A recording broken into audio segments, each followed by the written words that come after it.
Books est un magazine du troisième type. C'est le fruit d'une idée complètement simple et à la fois complètement révolutionnaire. C'est un média qui puise dans les livres les idées pour éclairer l'actualité. Nous avons décidé de faire des livres du monde entier, la matière première qui fait le contenu chaque mois de notre magazine.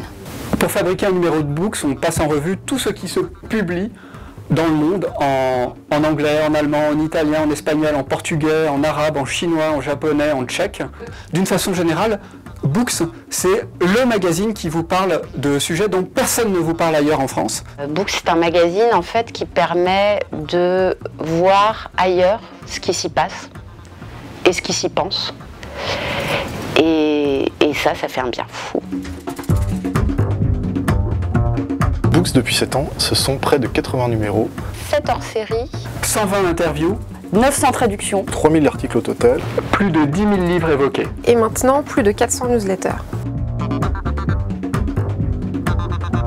En tournant chaque page, on découvre un nouveau fait complètement étonnant. On peut à la fois trouver un article sur les dernières découvertes scientifiques sur le rêve. J'ai appris récemment, grâce à Books, que l'ancêtre de Deezer et de Spotify a été inventé à New York en 1897. L'article qui m'a sans doute le plus marqué, c'est un très beau texte de l'écrivain britannique Zadie Smith, dans lequel elle raconte comment elle écrit.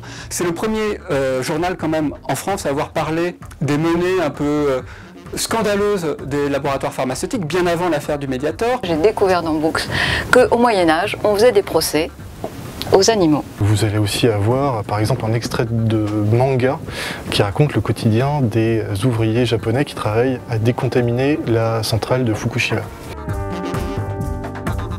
Je pense qu'il n'existe pas de lecteur type de Books et je pense que c'est très bien comme ça. Vous pouvez appartenir à la génération X, Y, Z, vous pouvez être de gauche, de droite, du centre, d'en haut, d'en bas, homme, femme. Vous trouverez toujours dans Books de quoi vous inspirer, vous interpeller. Ça, on vous en fait la promesse. On a beau être un magazine du troisième type, on souffre comme les autres de la conjoncture de la presse magazine qui est pas bonne. Depuis plusieurs années, nous faisons beaucoup avec des bouts de ficelle. Nous avons la chance d'avoir des lecteurs très fidèles, des inconditionnels, qui font progresser la notoriété du journal par le bouche à oreille.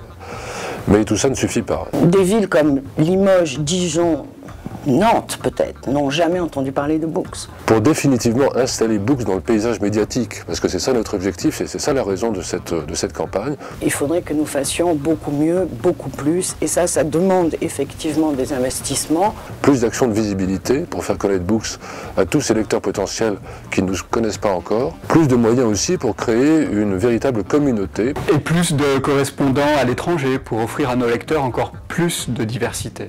Nous avons besoin d'un gros coup de pouce pour durer et faire entendre nos idées plus fort et plus loin. Books, c'est un journal de rêve pour tous ceux qui ont envie d'être éclairés sur le monde qui les entoure, sans être saturés d'informations. Si vous partagez cette conviction avec nous, alors aidez-nous à le faire savoir.